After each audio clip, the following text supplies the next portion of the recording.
ఓం శ్రీ సాయినాథాయ నమః. శ్రీ సాయి సచ్చరిత్రము 22వ అధ్యాయము. పాము విషము నుంచి తప్పించుట. బాలాసాహెబు మిరీకర్, బాపు సాహెబు బూటీ, అమీర్ సక్కర్, హేమాడ్ పంతు సర్పములను చంపుట గూర్చి బాబా అభిప్రాయము. బాబాను ధ్యానించుటెట్లు. భగవంతుని నైజము గాని స్వరూపము గాని అగాధములు. వేదములు గాని 1000 నాలుకలు గల ఆదిశేషుడు గాని వానిని పూర్తిగా వర్ణింపలేరు. భక్తులు భగవంతుని రూపమును చూచి కనుగొని తీరవలెను. ఎందుకనగా తమ ఆనందమునకు భగవంతుని పాదములే ముఖ్య మార్గమని వారికి తెలియును. జీవిత పరమార్థమును పొందుటకు గురుని పాదములనే ధ్యానించవలెను గాని ఇంకొక మార్గము లేదని వారలకు తెలియును. హేమాడ్ పంతు ఒక సులభమైన మార్గమును ఉపదేశ రూపముగా చెప్పుచున్నాడు. అది ధ్యానమునకు భక్తికి కూడా అనుకూలించును. నెలలో కృష్ణపక్షమున రాను రాను వెన్నెల క్రమముగా క్షీణించును. తుదకు అమావాస్య నాడు చంద్రుడు కానరాడు, వెన్నెల కూడా రాదు. శుక్లపక్షము ప్రారంభమవగానే ప్రజలు చంద్రుని చూచుటకు ఆతురపడెదరు. మొదటి దినము చంద్రుడు కానరాడు, రెండవ నాడది సరిగా కనిపించదు. అప్పుడు 2 చెట్టు కొమ్మల మధ్య గుండా చూడమనెదరు. ఆతురతతో నేక ధ్యానముతో ఆ సందు ద్వారా చూచునప్పుడు దూరముగానున్న చంద్రుని ఆకారమొక గీత వలె గాన్పించును. వారప్పుడు సంతసించెదరు. ఈ సూత్రముననుసరించి బాబా తేజమును జూచెదముగాక. బాబా కూర్చున్న విధానమును జూడుడు. అది ఎంత సుందరముగానున్నది. వారు కాళ్లను ఒక దానిపైని ఇంకొకటి వేసియున్నారు. ఎడమ చేతి వ్రేళ్లు కుడి పాదముపై వేసియున్నారు. కుడికాలి బొటన వ్రేలుపై చూపుడు వ్రేలును మధ్య వ్రేలును ఉన్నవి. ఈ కూర్చున్న విధమును బట్టి చూడగా బాబా మనకి దిగువ విషయము చెప్ప నిశ్చయించుకొన్నట్లున్నది. నా ప్రకాశమును చూడవలెనంటే అహంకారమును విడిచి మిక్కిలి ఎనకువతో చూపుడు వ్రేలుకు మధ్య వ్రేలుకు మధ్యనున్న బొటన వ్రేలుపై దృష్టిని సారించినచో నా ప్రకాశమును చూడగలరు. ఇది భక్తికి సులభమైన మార్గము. ఒక క్షణము బాబా జీవితమును గమనించదము. బాబా నివాసము వలన షిరిడీ ఒక యాత్రస్థలమాయెను. అన్ని మూలల నుండి ప్రజలచట గుమిగూడుచుండిరి. పేదవారు గొప్పవారు కూడా అనేక విధముల మేలు పొందుచుండెడివారు. బాబా యొక్క అనంత ప్రేమను, ఆశ్చర్యకరమైన సహజమైన వారి జ్ఞానమును, వారి సర్వాంతర్యామిత్వమును వర్ణించగల వారెవ్వరు? వీనిలో నేదైనా నొక దానిని గాని అన్నియు గాని అనుభవించిన వారు ధన్యులు. ఒక్కొక్కప్పుడు బాబా దీర్ఘమౌనము పాటించువారు. అది వారి యొక్క బ్రహ్మబోధము. ఇంకొకప్పుడు చైతన్య గనులుగా నుండువారు. ఆనందమునకు అవతారముగా భక్తులచే పరివేష్టితులై ఉండెడివారు. ఒక్కొక్కప్పుడు వారు నీతిని బోధించు కథలను చెప్పెడివారు. ఇంకొకప్పుడు హాస్యము తమాషా చేయుటలో మునిగెడివారు. ఒకప్పుడు సూటిగా మాట్లాడువారు. ఒక్కొక్కప్పుడు కోపోద్దీపితుడని తోచువారు. ఒక్కొక్కప్పుడు తమ బోధలు క్లుప్తముగా చెప్పుచుండెడివారు. ఒక్కొక్కప్పుడు దీర్ఘ వివాదములోనికి దించెడివారు. అనేక సార్లు ఉన్నదన్నట్లు మాట్లాడేడివారు. ఈ ప్రకారముగా సందర్భావసరముల బట్టి వారి ప్రబోధము అనేక విధముల అనేక మందికి కలుగుచుండెడిది. వారి జీవితం అగోచరమైనది. అది మన మేధాశక్తికి భాషకు అందుబాటులో నుండెడిది కాదు. వారి ముఖారవిందమును చూచుటయందు ఆసక్తి గాని, వారితో సంభాషించుటయందు గాని, వారి లీలలు వినుటయందు గాని తనివి తీరెడిది కాదు. అయినప్పటికీ సంతోషముతో నుప్పొంగుచుండేవారము. వర్షబిందువులను లెక్కించగలము, తోలు సంచిలో గాలిని మూయగలము, కాని బాబా లీలలను లెక్కించలేము. వానిలో నొక్క దానిని గూర్చి చెప్పెదము.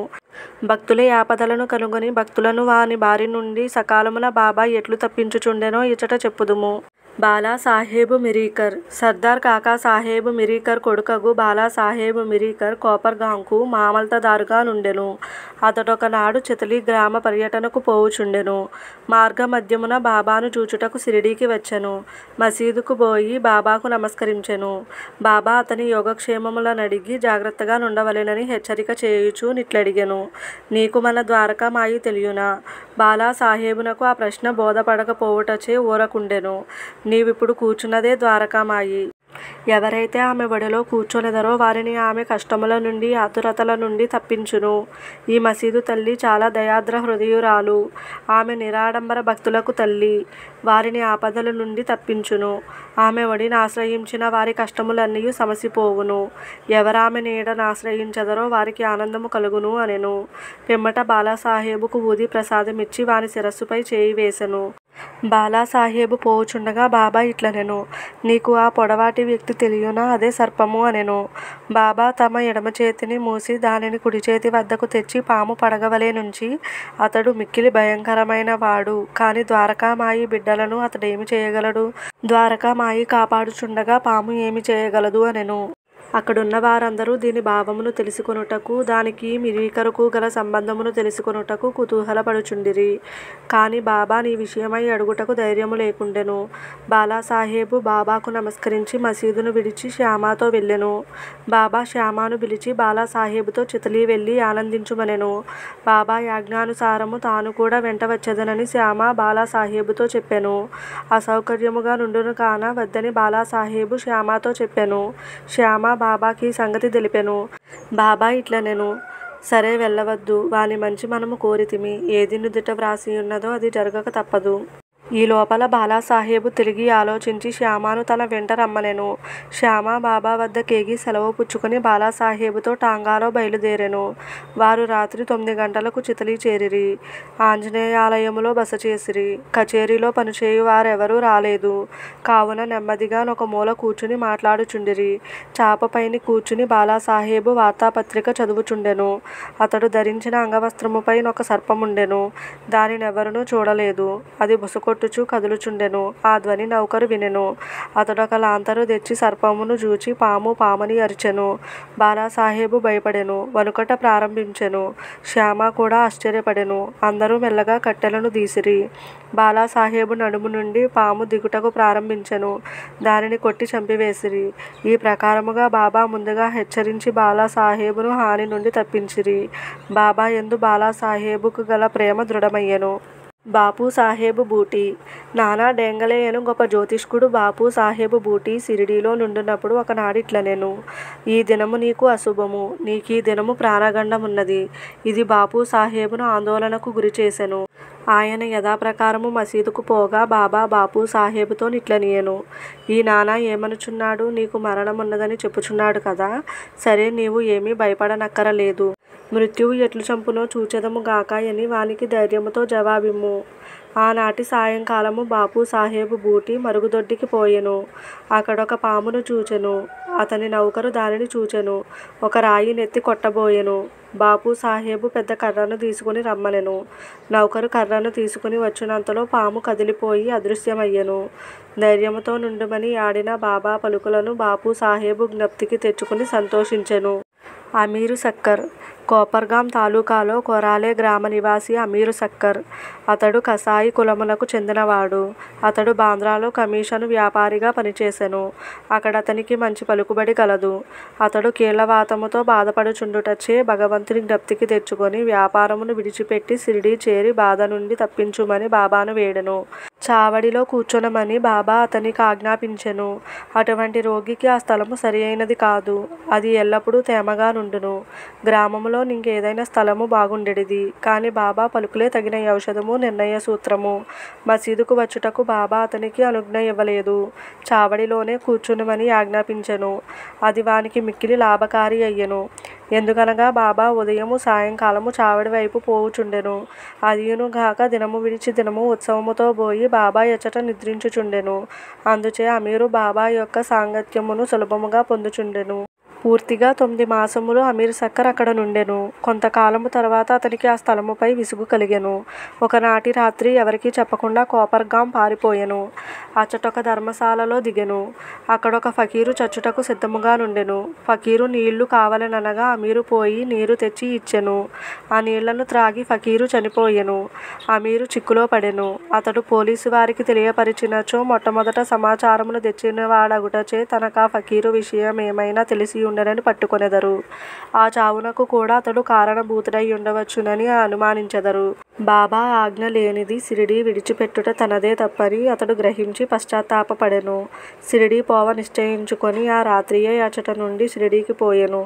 మార్గమధ్యమున బాబా నామమును జపము చేయుచుండెను. సూర్యోదయమునకు ముందు షిరిడీ చేరి యాత్రత నుండి తప్పించుకొనెను. బాబా యాజ్ఞానుసారము చావడిలోనే యుండి రోగ విముక్తుడయ్యెను. ఒకనాటి మధ్యరాత్రి బాబా, ఓ అబ్దుల్, నా పరుపు వైపు ఏదో దుష్టప్రాణి వచ్చుచున్నది అని అరిచెను. లాంతరు తీసుకుని అబ్దుల్ వచ్చి బాబా పరుపు చూచెను. గాని ఏమీయూ కనిపించలేదు. జాగ్రత్తగా చూడమని బాబా చెప్పుచూ నేలపై సటకాతో కొట్టుచుండెను. అమీర్ సక్కర్ బాబా లీలను చూచి అచ్చటకు పాము వచ్చునని బాబా అనుమానించి యుండునని అనుకొనెను. బాబా సాంగత్యము వలన బాబా యాడు మాటల చేయు క్రియల భావమును అమీరు గ్రహించుచుండెను. అమీరు తన దిండుకు సమీపమున నేదో కదులుచుండుట గమనించి అబ్దుల్ను లాంతరు తీసుకుని రమ్మనెను. అంతలో నచ్చటొక పాము కనబడెను. అది తలను క్రిందికి పైకి ఆడించుచుండెను. వెంటనే దానిని చంపిరి. ఇట్లు బాబా సకాలమున హెచ్చరిక చేసి అమీరును కాపాడెను. తేలు పాము.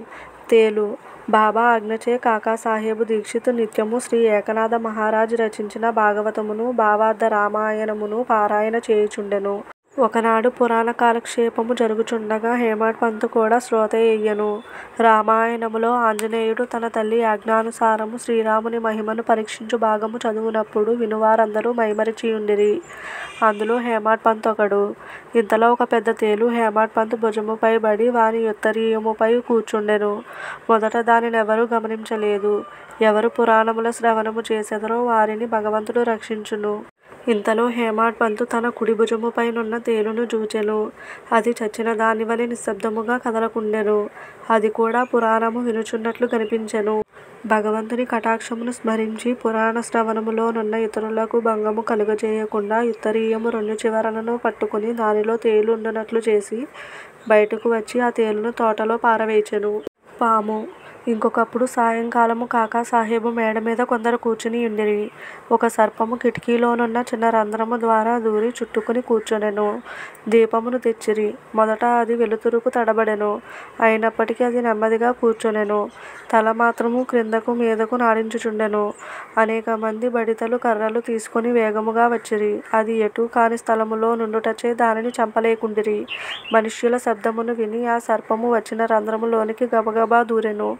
అందరూ ఆపద నుండి తప్పించుకొనిరి. బాబా అభిప్రాయము. ముక్తారాం యనునొక భక్తుడు పాము తప్పించుకొని పోవుటచే మంచియే జరిగినదనెను.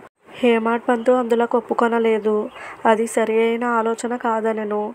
పాములను చంపుటయే మంచిదనెను. ఇద్దరికీ గొప్ప వాదన జరిగెను. ముక్తారాం సర్పములు మొదలగు క్రూర జంతువులను చంపనవసరము లేదనెను. హేమడ్ పంతు వానిని తప్పక చంపవలెననెను. రాత్రి సమీపించెను. చర్చ సమాప్తి గాకుండెను. ఆ మరుసటి దినం ఆ ప్రశ్నను బాబానడిగిరి. బాబా ఇట్లు జవాబిచ్చెను. భగవంతుడు సకల జీవులందు నివసించుచున్నాడు. అవి సర్పములు గాని తేళ్లు గాని కానిండు. ఈ ప్రపంచమును నడిపించు సూత్రధారి భగవంతుడు. సకల జంతుకోటి పాములు తేళ్లతో సహా సకల ప్రాణులు భగవదాజ్ఞను శిరసా వహించును. వారి ఆజ్ఞ అయిన గాని ఎవరు ఎవరిని ఏమీ చేయలేరు. ప్రపంచమంతయు వానిపై ఆధారపడి ఉన్నది. ఎవరునూ స్వతంత్రులు కారు. కాబట్టి మనము కనికరించి అన్ని జీవులను ప్రేమించవలెను. అనవసరమైన కలహములందు చంపుట యందు పాల్గొనక ఓపికతో నుండవలెను. అందరినీ రక్షించువాడు దైవమే. 22వ అధ్యాయము సంపూర్ణము. సద్గురు శ్రీ సాయినాథార్పణమస్తు. శుభం భవతు. వీడియో నచ్చితే లైక్ చేయండి. ఫ్రెండ్స్ అండ్ ఫ్యామిలీ మెంబర్స్కి షేర్ చేయండి. తప్పకుండా సబ్స్క్రైబ్ చేయండి.